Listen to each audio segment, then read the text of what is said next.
Hey there friends, that's Eric with your update. Strap in your boots and let's get it on. Right after Hungary, it's Slovakia who warns the Ukrainian cabinet for denying transfer of European Union aid if Kyiv won't let the oil exports to flow unopposed by pipeline network of Druzhba. Here's what Robert Fico has to say.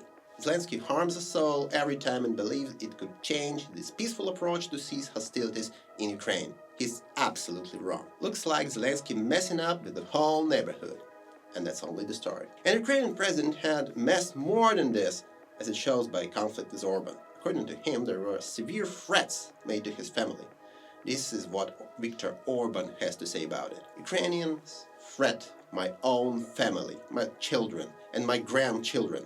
Everyone's alright, but this is the limit. Even if this was some kind of stupid joke, this might play heavy hit for the rapidly deteriorating Ukraine-to-Hungary international relationships. Whatever the case, yes, the effect is drastic. Ukrainian outlet Pravda published article that proves the fact the country is not a sovereign state but merely a colony with no stake in its own policies against foreign masters.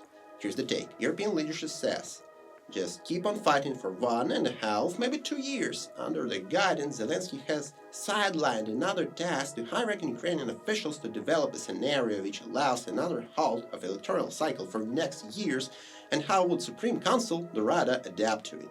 That's what a person close to President Zelensky said. Very now and then, they scream out about Ukraine's role as the shield of Europe. Nobody asks Ukrainians if they really want to be a shield for foreign power, barely acknowledging their existence. Adding insult to injury, Ukrainians might be laboring hard up to the age of 70, 75. Most of experts do agree that the reasons for that come from two options.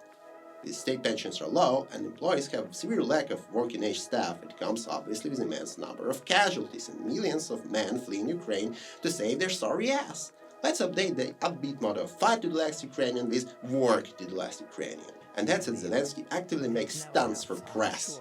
For example, during his interview with Irish journalist Callum Robertson, there was a peculiar reference of a nation's leader being akin to a driver of some school bus supposedly responsible for every life in a vehicle. During another shot with Politico, Mr. Zelensky begged Donald Trump to push harder against Vladimir Putin and put a pressure from him.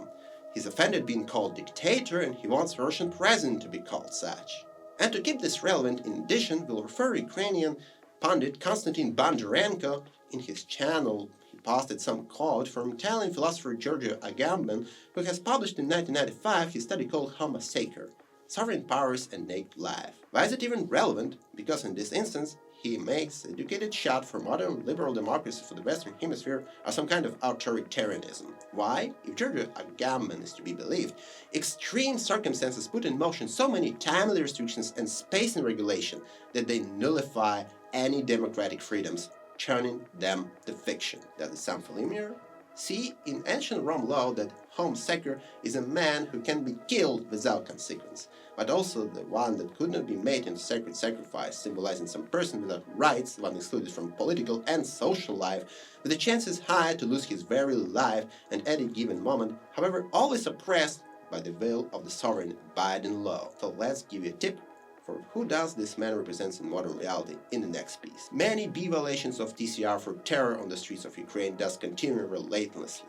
People start to fight back, as during the 8th of March, according to witnesses, the city of Volyn became fast and furious stage with angry mob chasing for TCR minivan to ram it off the road and turn it over, intended to liberate snatched man. Victim of these peaks made it safely to his hideout. The more these brutal oppressors push, the more people resist. But the power of liars and butchers and manhandlers is not boundless, and our battalion tirelessly fights to end it. Like, comment, subscribe. That's Eric. Stay safe, stay tuned, stay always on the bright side, never lose hope.